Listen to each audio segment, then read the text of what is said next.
Ini yang saya buatkan ke kalian ya. Nah ini contohnya nih. Jadi saya buat algoritma sequential search ya dengan perbandingan sehingga saya bisa mendapatkan mana yang kategori best case, mana yang average dan mana yang worst case ya. Ini ada sejumlah data ya, tidak terurut ya karena sequential search itu tidak perlu diurut ya. Jadi langsung ya kita cari. Nah, saya mau cari angka 2. Nah, angka 2 ini berada pada indeks ke 0 ya. Berarti kan pencariannya langsung ketemu. Begitu baru mau mulai, datanya sudah ketemu. Nah, ini masuk kategori base case. Sedangkan kalau datanya itu berada di antara 2 sama 16 yang ujung ini, ya, di tengah-tengah ataupun 3/4 dan sebagainya, ini udah termasuk kategori average case. Maka di sini saya coba cari angka 4. Itu termasuk average case. Ya. Nah, kalau data yang saya cari itu adalah angka 16, nah ini kalau dicari 16, nah ada nih, wah ternyata paling ujung. Nah, ini kategorinya worst case. Ya, mungkin paham ya kalau untuk ini ya. Ini kalau kita running, base case-nya itu ketemu pada indeks ke 0, sedangkan yang average ini ada di indeks ke 11, dan yang 16 ini ada di indeks terakhir, di 17. Jadi, intinya untuk base case ya waktu pencariannya atau waktu untuk kita compare-nya itu tidak lama ya, sebentar itu langsung dapat, itu base case. Nah, kalau ini normal ya, dan yang ini yang paling buruk. Artinya solusinya itu didapat pada iterasi yang paling terakhir atau mungkin data yang paling ujung gitu. Ini gambarannya untuk yang base case, average dan worst case ya.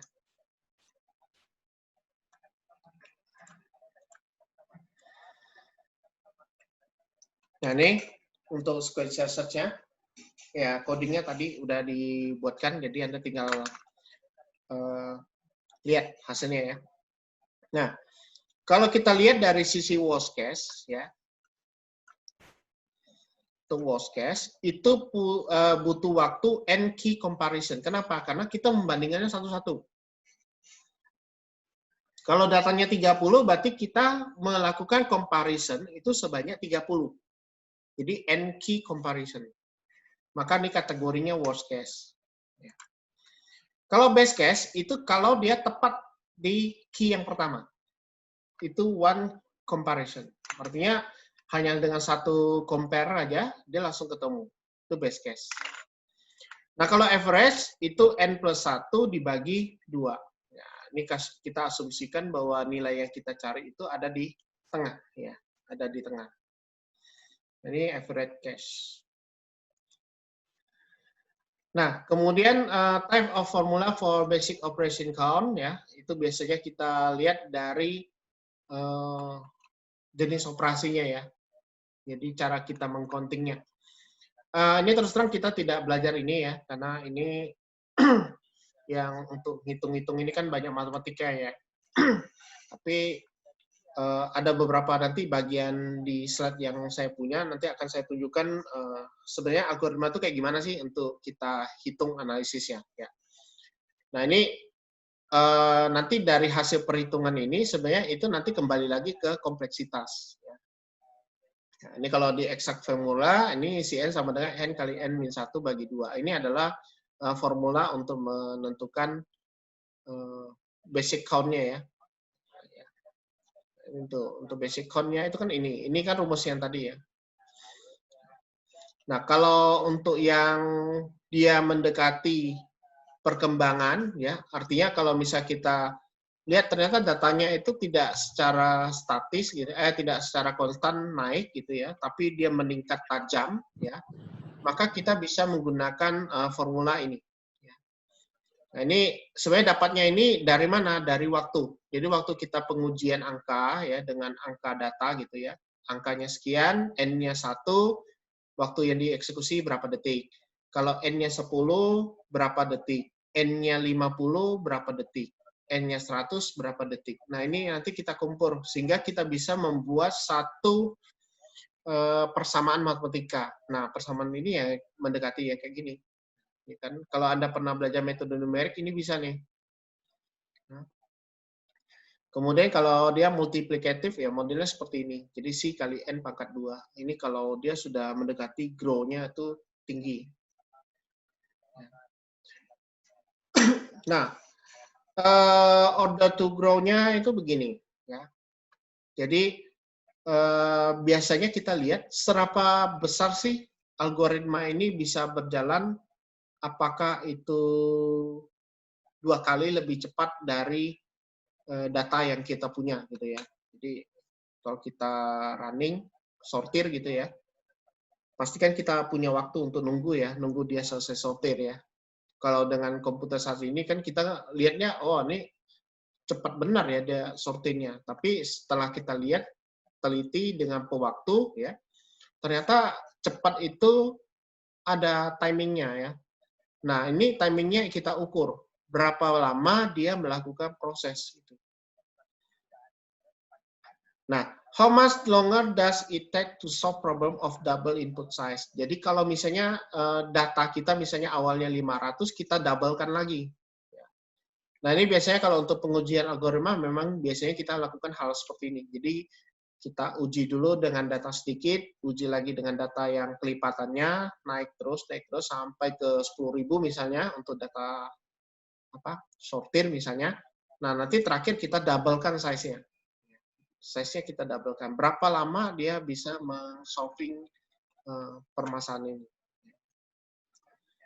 Nah, ini kalau kita lihat dari tingkatan data ya, kalau datanya 10, datanya 100, datanya 10 pangkat 3, 10 pangkat dan seterusnya. Anda bisa lihat ya.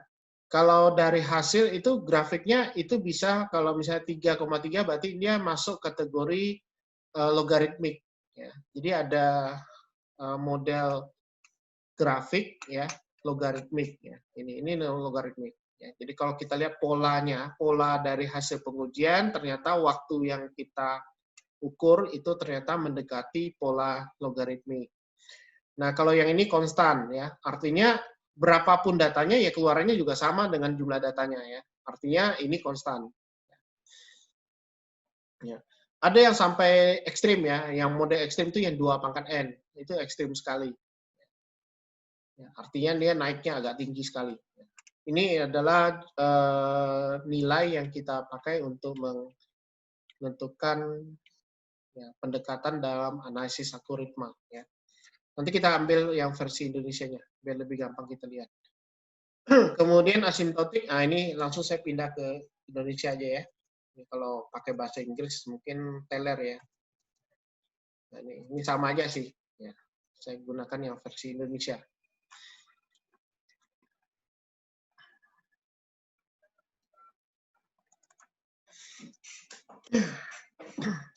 Ya, ini versi Indonesia ya. Sama ya, intinya sama. Jadi yang kita mau hitung itu adalah efektif dan efisien ya. Jadi kata kunci untuk sebuah algoritma kita harus lihat dari sisi efektif dan efisiennya ya. Jadi efektif itu apa? Cara yang paling tepat untuk menyelesaikan masalah. Efisien adalah dari sisi waktu. Ya. Nah, untuk dikatakan bahwa algoritma itu kita punya performa yang baik, maka kita harus mengukur performa dari algoritma yang kita gunakan. Jadi harus kita ukur dulu.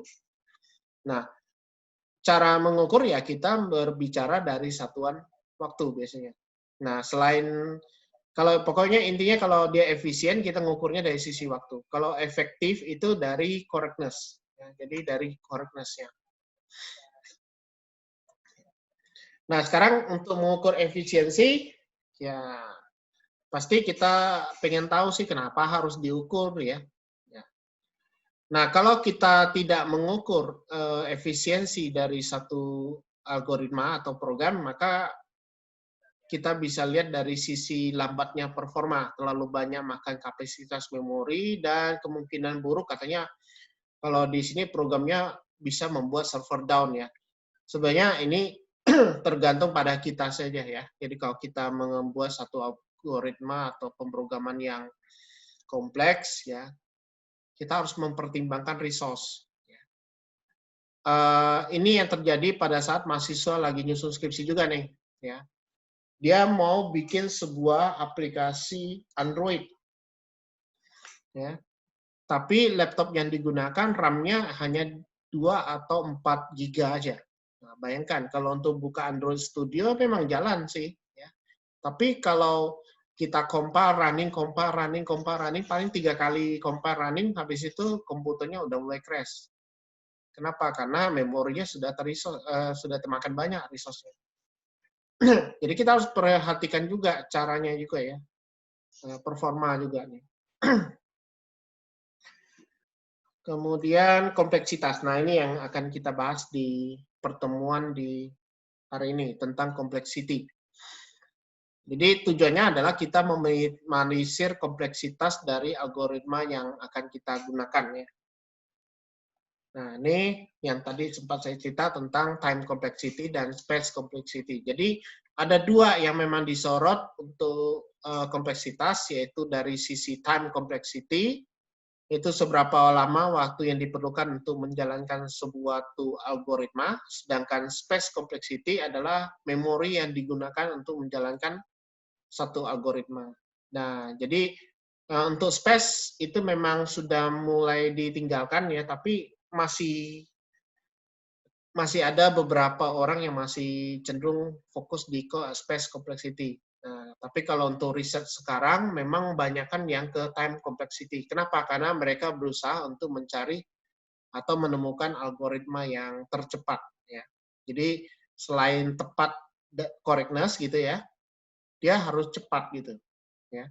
Masa bikin satu algoritma untuk face detection gitu ya, lama detect-nya. Nah, itu kan orang pasti akan tinggalkan gitu ya. Jadi teknologi itu harus cepat gitu loh. Jadi dia bikin satu algoritma di mana bisa cepat langsung digunakan. Nah, itu. Coba Anda bayangkan ya, Anda pernah pakai aplikasi di TikTok ya. TikTok itu kan banyak filter ya. Ada yang wajah, kemudian deteksi wajahnya langsung menjadi filternya tuh jadi misalnya gambar panda gitu ya. Itu kan cepat ya. Kenapa? Karena aplikasi itu dia sudah mengembedded algoritma untuk face detection, langsung difilter sehingga dapat objek wajah, kemudian wajah itu digantikan dengan objek panda misalnya. Bayangkan kalau algoritma itu dia tidak memperhatikan time complexity, ya bayangkan aja buka kamera pakai filter TikTok, responnya 5 menit. Pasti orang akan tinggalkan itu aplikasi TikTok. Nah, orang itu pasti butuh cepat karena pengguna itu pengennya cepat tahu hasilnya. Sehingga sekarang ini orang berlomba-lomba untuk mengcreate algoritma yang correctness dan time complexity-nya singkat. Ya. Ini ya. Jadi sekarang sudah banyak yang bikin-bikin aplikasi seperti itu ya. Makanya kalau Anda buka aplikasi TikTok ya sebenarnya bagus tuh algoritma aplikasi TikTok itu ya. Kenapa? Karena dia udah mengintegrasikan kamera dengan face recognition atau face detection gitu. Ya, dikaitkan dengan filternya, ya jadilah satu perangkat lunak yang bisa dipakai untuk hiburan gitu ya. Itu bagus tuh. Kalau kalian bisa bikin kayak gitu, itu bagus tuh. Tinggal dikembangin aja. Itu masuk ranahnya di computer vision ya. Nah, contoh selanjutnya adalah tentang bagaimana kita menemukan rute yang paling cepat gitu ya. Ibarat kalau Anda lihat jalurnya pendek gitu ya, tapi butuh waktu 5 menit.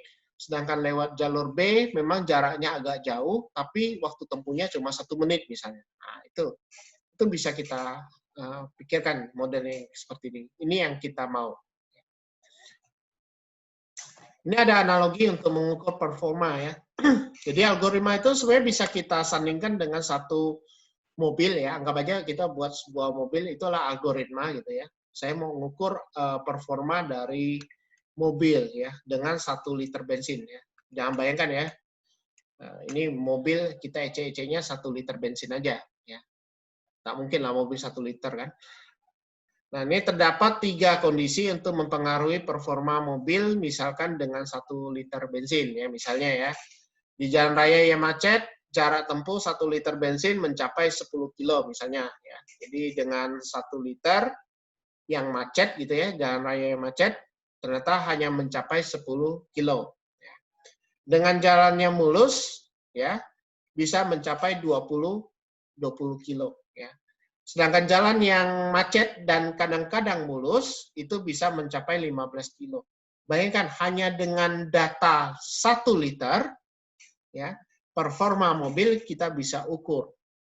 Kita bisa ukur bahwa dia kalau macet itu hanya sampai sekian, kalau jalannya mulus sampai sekian, dan kalau macet dan kadang-kadang mulus bisa sampai 15 kilo.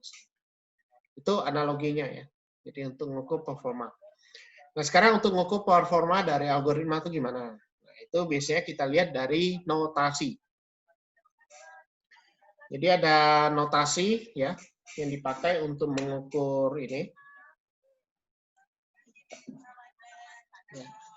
Jadi ada best case, ada worst case, dan ada average. Ya. Nah, sekarang untuk yang best case itu untuk yang kita notasikan dengan big omega ya. Jadi kita biasanya notasikan dengan big omega, sedangkan yang theta itu adalah average case. Nah, yang paling banyak orang pakai itu adalah notasi big O. Ya. Loh, Pak, big O kan worst case.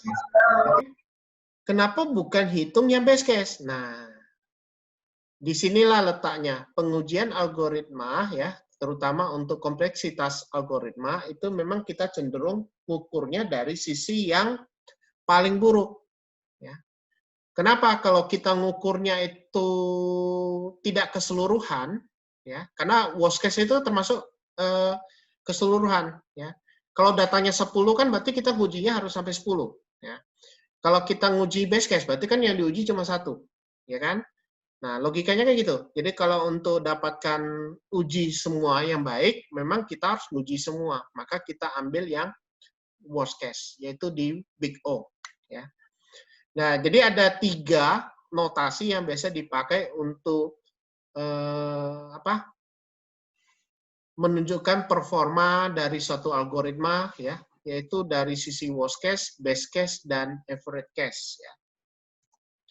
Nah, untuk runtime notation, ya, ini notasinya. Jadi kalau kita lihat notasinya, omega itu pakai simbol omega ya, big O dan theta ya. Ini kita lihat apa sih bedanya gitu ya. Nah, omega ini berapa minimum waktu yang diperlukan untuk menjalankan satu algoritma dengan apapun inputnya. Nah, jadi ini hanya mengambil nilai waktu minimum pada saat kita menginput algoritma. Contoh, misalnya kita akan mengurutkan 1000 data. Jika kita menggunakan omega, kita dapat mendefinisikan minimum waktu yang diperlukan, contoh, hanya 10 detik. Ini contoh aja ya. Maka runtime pada algoritma tidak boleh memakan waktu kurang dari 10 detik. Namun boleh lebih atau sama dengan 10 detik. Nah, itulah omega. Jadi, seberapa minimum waktu yang diperlukan untuk menjalankan suatu algoritma. Itu di omega. Nah, kalau big O, kita ambil maksimumnya. Kenapa? Karena ini kan termasuk kategori worst case. Jadi, berapa waktu yang diperlukan ya untuk menjalankan suatu algoritma, ya, waktu maksimumnya. Maka kita ngambil yang paling besar nilainya. Makanya big O. Ya. Jadi kebalikan dari omega. Kalau tadi omega itu waktu terkecilnya 10 detik untuk menjalankan algoritma, ini misalnya dia harus 100 detik. Nah, ini tidak boleh dari 100 detik. Nah, boleh kurang dari 100 detik. Itu contoh apa ya? Ilustrasinya. Kalau theta ini rata-ratanya, karena dia average ya. Nah, ini bermain di tengah-tengah. Nah, yang paling banyak dipakai adalah yang big O ya. Nah, ini saya langsung. Jadi memang paling banyak dipakai adalah notasi big O untuk mengukur tingkat kompleksitas suatu algoritma.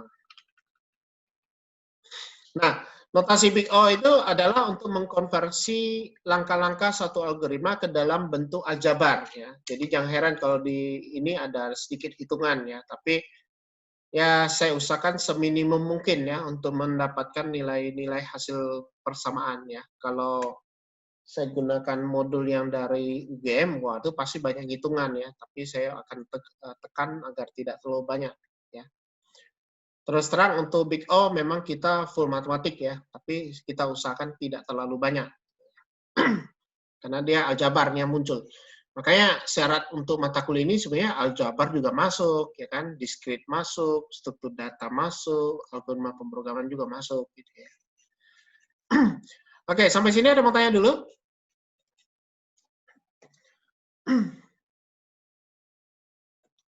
Apakah ada yang mau bertanya? Sebelum saya lanjut.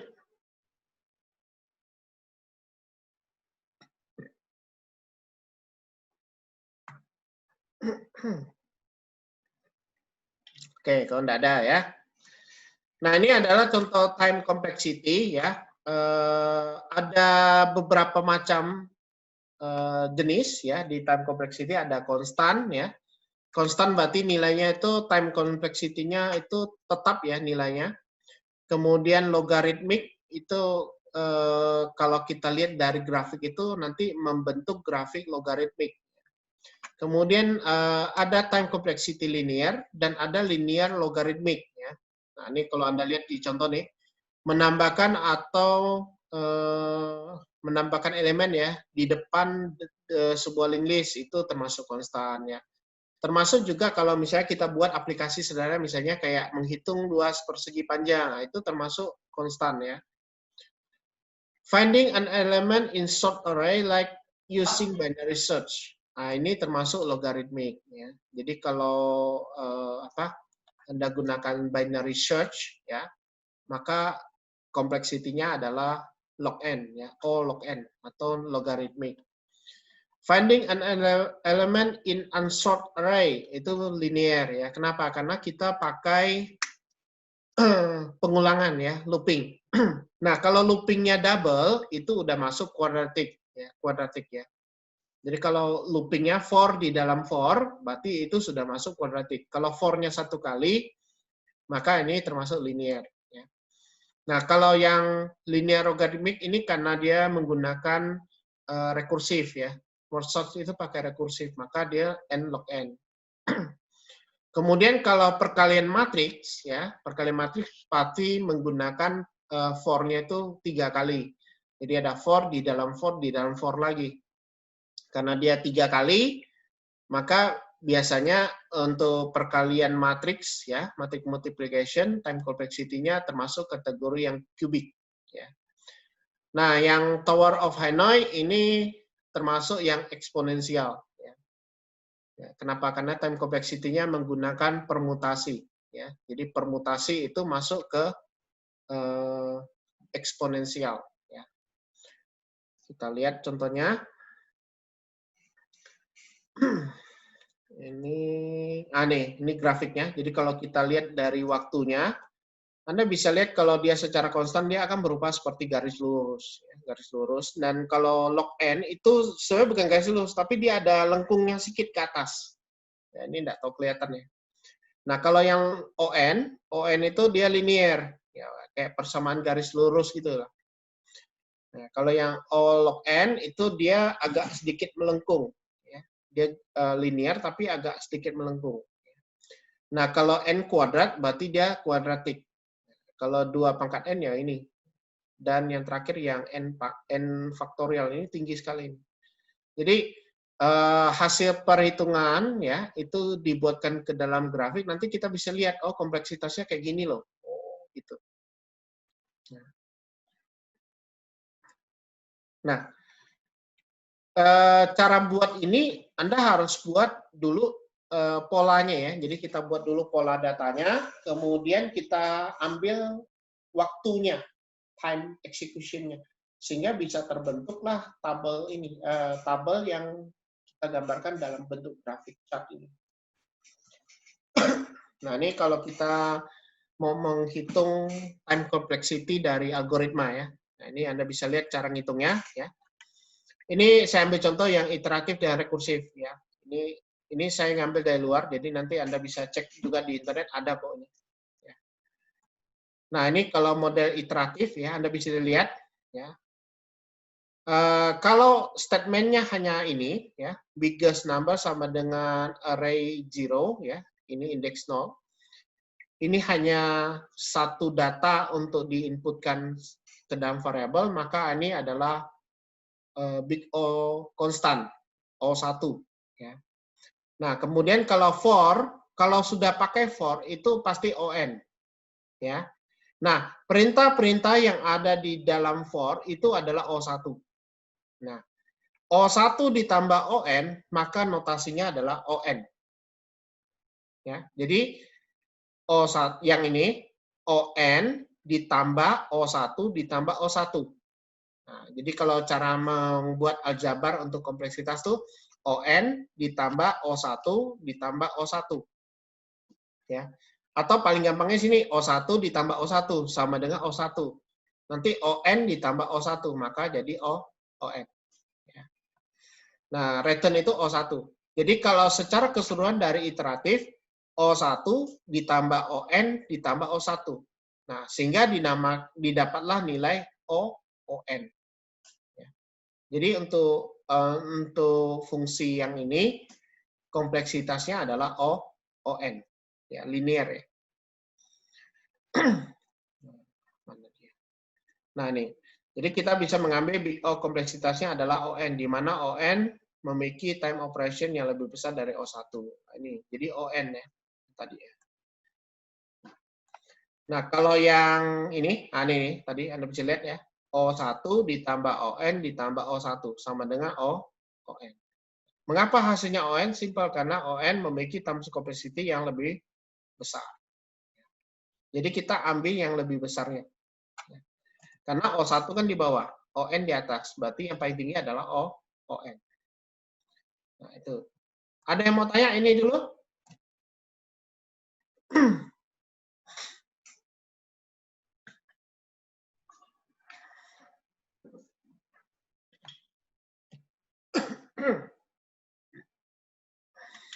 Oke, tak ada yang bertanya. Cantik.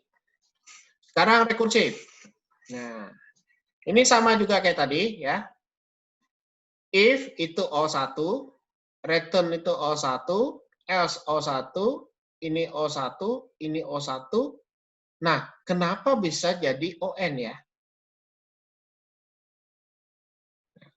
Hal ini terjadi kenapa? Karena dia rekursif.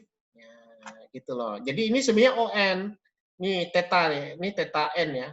Jadi sebenarnya dia rekursif, memanggil dirinya sendiri.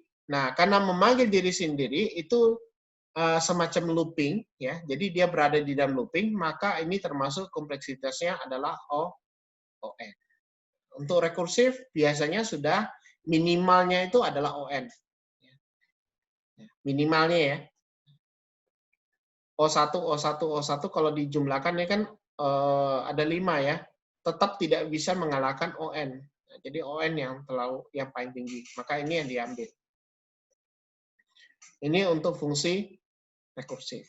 Nah, sekarang kita lihat yang lain ya. Ini contoh. Constant time ya. O1 big O of 1 ya. Jadi ada persamaan X sama dengan 5 tambah 15 kali 20. Maka ini adalah O1. Ya. Nah, ini juga O1 ya. X sama dengan 5 tambah 15 kali 20, Y sama dengan 15 kurang 2, print X tambah Y. Maka tetap O1. Ini konstan. Jadi kalau menghitung luas persegi panjang, P sama dengan 10, L sama dengan 5, print P kali L. Maka ini juga termasuk O1. Nah, ini adalah untuk yang konstan. Kalau yang linear, nah, pokok intinya kalau Anda mau gampang hafal, ya, linear dalam bentuk looping saja, for atau pakai while, itu sudah ON. Sudah pasti ON. Ya, karena for ini sudah N. ON. Kalau cetak di dalam for itu O1. Nah, O1 dengan ON ya menang ON. Jadi ini adalah notasi ON untuk kompleksitasnya. Nah, kalau yang ini, contoh lagi nih. Nah, Y sama dengan 5 ditambah 15 kali 20. Ini O1. Nah, for dengan perintah print X ini ON. Maka total time-nya adalah O1 ditambah ON. Hasilnya adalah O. Jadi notasinya ini yang menang adalah ON. Jadi ini adalah contoh untuk yang linear. Ya. Nah, kalau yang kuadratik, ini yang kayak contoh tadi sempat saya singgung. Kalau for-nya itu ada 2, for di dalam for, ya. Jadi yang ini, X ini udah ON, ya. Kemudian Y-nya juga ON, ya. Maka tinggal kalikan aja ON kalikan ON dikalikan dengan O1. Maka hasilnya adalah ON kuadrat. Jadi ini waktu kompleksitasnya adalah ON kuadrat atau dia termasuk quadratic time.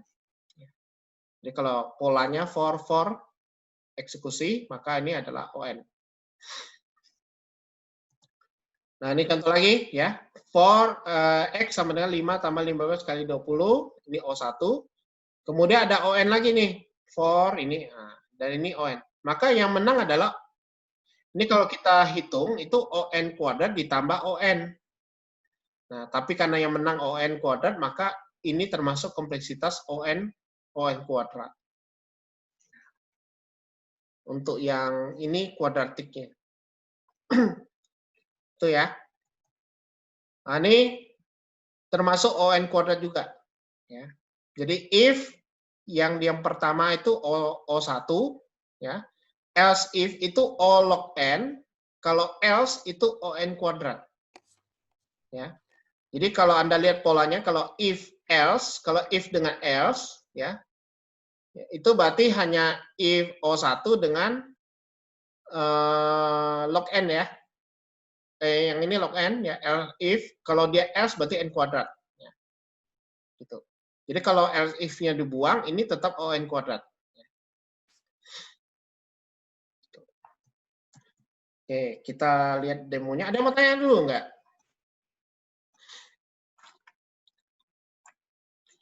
Nah, ini saya sudah buat programnya ya. Jadi kalau untuk kompleksitas waktu ya, Anda bisa lihat di sini time ya. Itu bisa gunakan ini. Ini kalau waktu saya tambahkan dulu coba. Import time.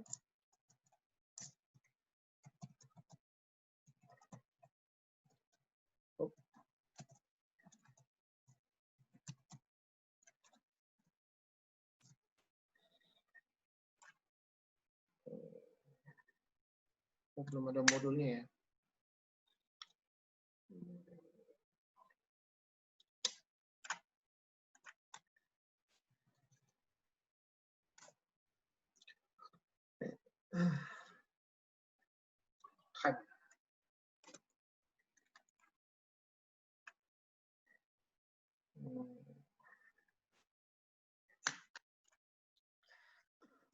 Apalah.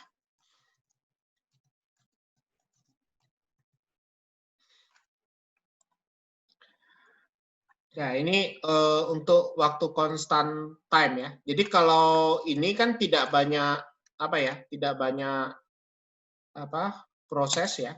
Kalau ini kita bisa kategorikan adalah O1. Ya, kalau saya buat O1. Ya. Yang ini juga O1. Ya.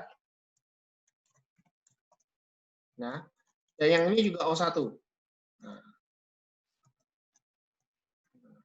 Jadi kalau kesimpulannya untuk kompleksitas ya, kompleksitas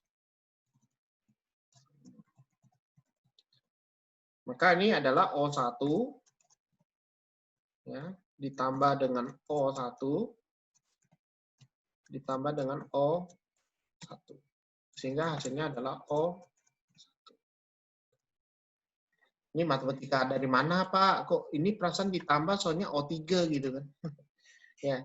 Itu O1 tuh jenisnya, jenis kompleksitas. Jadi berapapun angka variabel, misalnya ini operannya 3 gitu ya, kalau kita gabungkan sebenarnya O3 gitu ya, tetap nanti dianggap sebagai satu jenis yang sama.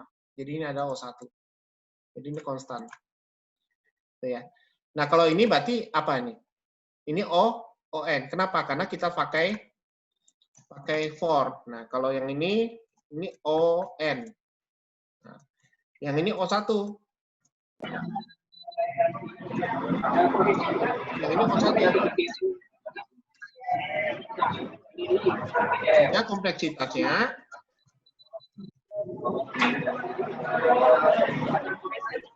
ya, itu adalah O1 ya, ditambah ON dikalikan dengan O1. Jadi kalau kita jadikan adalah O1 tambah dengan ON. Sehingga kompleksitasnya adalah ON. Nikmat. Ya. Oh, dah. Paham dah? Ada yang mau tanya kan nih? Sampai sini bisa ya? Ini untuk kompleksitas ON ya. Nah, kalau yang untuk binary search itu memang sudah baku O log N. Kenapa? Karena ada pakai if ya. Walaupun di sini ada for ya, ingat ya. Tapi for ini kalah dengan else. Else itu dia bermain di logaritma N. Jadi nanti yang dapat ya ini logaritma N. O log N. Ini kalau kita running, ya ini programnya sederhana ya, menampilkan nilai dari 0 sampai 9 ya. Nah kalau yang ini binary search, ini untuk logaritmik logaritma N. Nah syarat untuk binary search adalah datanya harus terurut. Ya, jadi datanya diurutkan dulu, baru kita cari. Nah, misalnya saya mau cari yang kedua, maka dilakukan kompleksitas O log N. Contohnya. Nah, kalau yang ON ini. Nah, ini O1. Ini kalau kita eksekusi ya. Ini O1. Kalau ini apa nih? Ini O1 juga ya. O1. Ya. Nah, yang ini ON ya. Kenapa? Karena dia looping. Ya, looping ya. Kemudian ini adalah O1.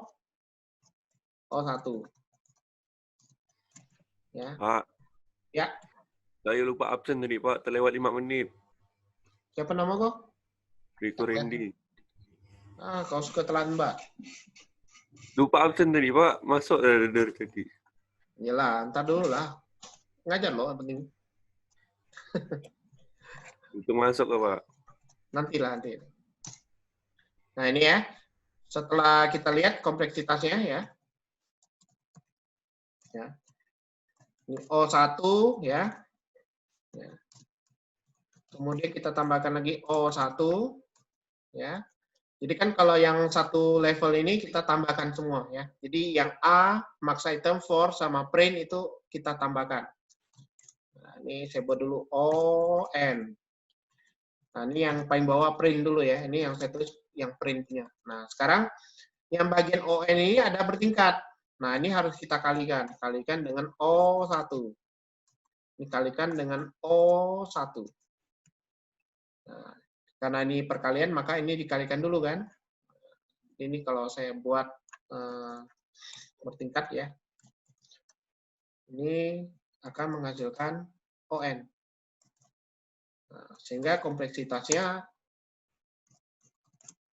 ON. Itu ya. Memang matematikanya tidak saya tampilkan ya. Memang sebenarnya setiap algoritma ini statementnya satu baris itu kita ada nilai kompleksitasnya. Ya. Nah, tapi ya karena ini SP saya tidak terlalu dalam untuk matematikanya ya. Tapi yang paling simpel-simpel aja lah. Nah kalau ini sudah double for. ya, double for nih. Nah, ini kalau ini OE, O1 ya, sudah pasti ya, karena dia pernyataan kan. Kalau ini ON, ya, karena dia di dalam for. Pokok kata kunci kalau for sama while itu udah ON, ya. Kemudian ON. Nah, di sini O1. Sehingga kalau kita lihat analisis kompleksitasnya, ya, itu O1, ya, kita jumlahkan dengan ON. Nah, ini karena dia berada di dalam for lagi, jadi kalikan dengan ON, kalikan lagi dengan O1. Sehingga hasilnya, ini kalau ON kali O1, berarti ini jadi ON kuadrat ya. Jadi, caranya ini jadi ON pangkat 2. Sehingga hasilnya adalah ON pangkat 2 untuk kompleksitas yang ini. Yang paling gampang sih yang ini, yang pangkat 3, pangkat 2, ON, O1 ya. Kalau yang udah logaritma itu mainnya di if. Jadi kalau sudah pakai if else itu udah logaritmik. Ya. Nanti kita kasih dengan soal latihan ya. Jadi Anda nanti coba tentukan kompleksitas dari algoritmanya ya. Nah, ini untuk polinomial ini kayak perkalian matriks ya. Ini saya buatnya yang bubble sort ya. Bubble sort kenapa bisa kategori apa ya? Ini keliru nih, bukan ON3 nih. Nanti Anda coba cek ya. Ini bukan ON3 nih. ON3-nya tuh di Oh, saya salah ambil. Ini ya ON3 nih. For di dalam for ya. Ini kompleksitasnya mau dihitung ulang nih. Ini kayaknya bukan nih. Nanti coba dicek lagi ya. Nah, ini for, ini ON. Nah, ini if-nya satu kali, berarti aman ya. Berarti ini ON kuadrat nih. Ini masih ON kuadrat nih. Kalau ini kita lihat aja ini O1, ini O1, ini ON. If-nya satu kali tidak ada else. Kalau tidak ada else berarti dia logaritmiknya tidak dipakai ya. Kalau ini berarti masih tetap O1. Ya. Berarti ini ON kuadrat ya. Nah, kalau ini ON kuadrat, ini ON kuadrat juga. Nah, ini ON pangkat 3. Nah, kalau ini sudah banyak hitungan ya. Ini for 1, 2, 3. Ini for 4 nih. N-nya pangkat banyak nih. Ya. Ini udah level tinggi. 1, 2, 1, 2. Ini ON pangkat 3 ya. Ini kalau lihat sekilas ini ON pangkat 3. Pak, dari mana Pak? Ada kelihatan kok. Nanti Anda kalau sudah tahu celahnya, itu Anda bisa lihat dengan satu pandang saja. Anda udah tahu nih algoritmanya kompleksitasnya berapa. Itu ya. Ini sudah saya upload ya, kalau nggak salah ya, di modul praktikum ya. Jadi nanti kalian coba semua program ini ya, simpel-simpel saja, pendek-pendek. Saya nggak buat programnya panjang-panjang ya. Nah, ini ada beberapa yang saya coba untuk kompleksitas polinomial time ya. Ini kalau yang mode polinomial, eksponen. Nah, kita lihat di contoh lagi.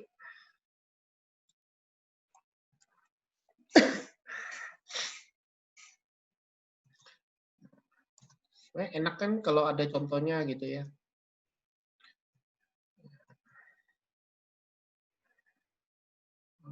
Oke.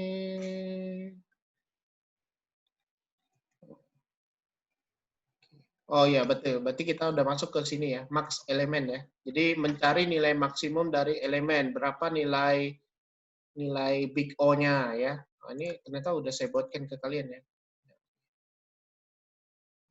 Elemen unik. Max elemen tadi mana ya?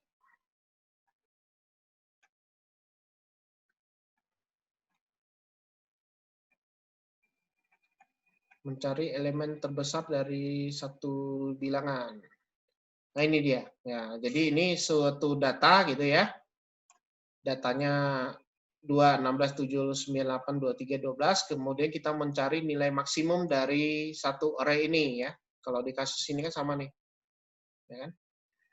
Max elemen ya dari satu array. Sehingga bisa kita dapatkan nilai maksimumnya adalah kalau dilihat di sini berarti nilainya 23 ya. Nah, ini dapatnya 23. Ya. Oke, kemudian berikutnya elemen uniqueness problem. Nah, ini kita mengecek apakah di dalam array itu nilainya unik atau tidak gitu ya. Ini saya buat ada 4 array. Ya. Mana ya? Semuanya sudah ada ya, tinggal Anda uji coba aja. Jadi ini ada data 1, 2, 3, 4 ya, ada 4 array gitu ya. Kita mengecek apakah dalamnya itu unik atau enggak gitu ya. Kalau yang pertama ini tidak unik, kenapa? Karena angka satunya ada 2. Ya kan? Kemudian yang kedua ini nilainya unik ya. Yang ketiga ini tidak unik, kenapa? Karena ada angka 3 yang sama. Ya. Kalau ini tidak unik juga, kenapa? Karena angka 11-nya ada 2. Ya. Jadi kalau kita jalankan, hanya satu yang true, 3-nya false.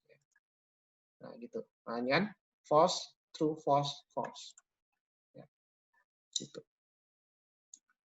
Sampai sini ada yang mau tanya dulu? Ya.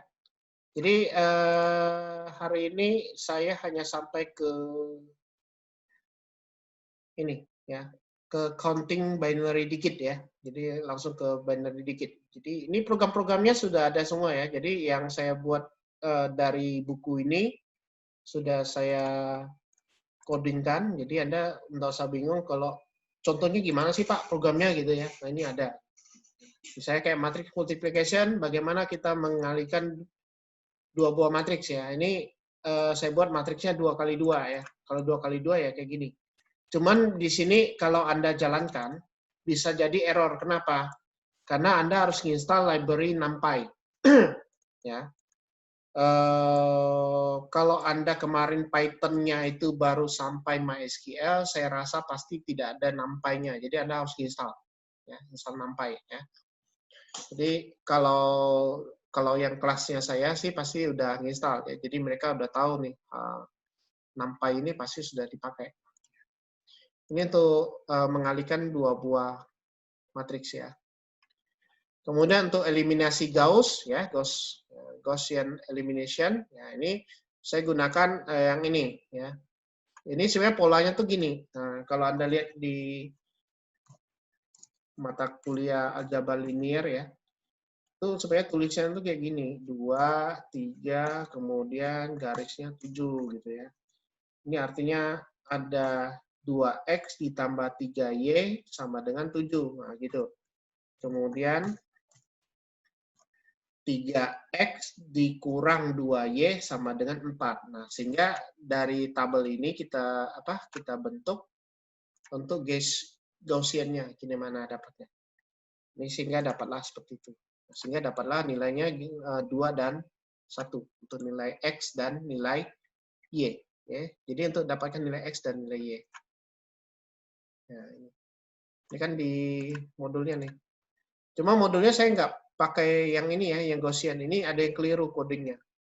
Kalau Anda cek ini ada sedikit yang keliru. Ya.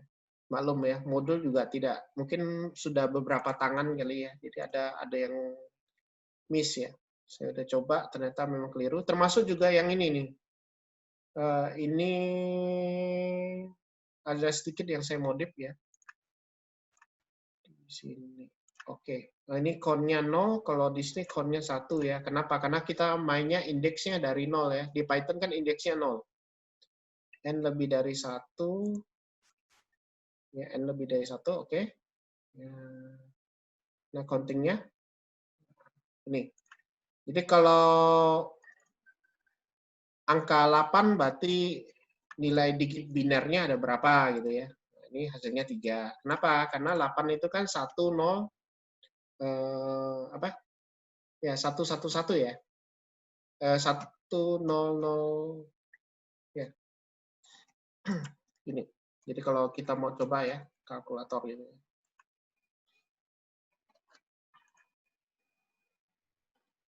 Nah, 8 biner. Nah, kan 100. Oh, 4 digit ya source-nya ya. Berarti ada yang harus di pop. Ceknya nih. 10 ini lebih dari 1.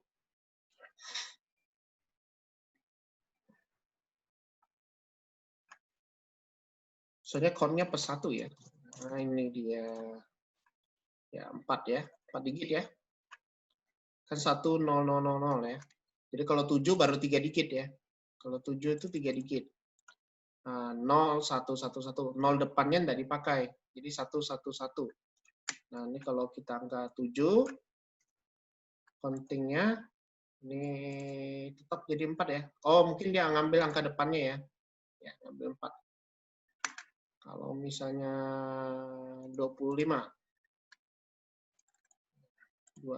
itu ya soalnya 5 digit ya.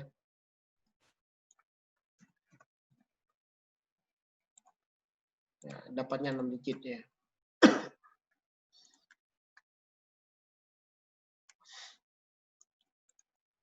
Nah, ini untuk counting binary digit. Ya, tinggal di modif aja ya kalau Anda mau pakai gitu ya. Oke, silakan ada yang mau bertanya. Untuk materi berikutnya yaitu rekursif. Ini besok baru saya bahas ya.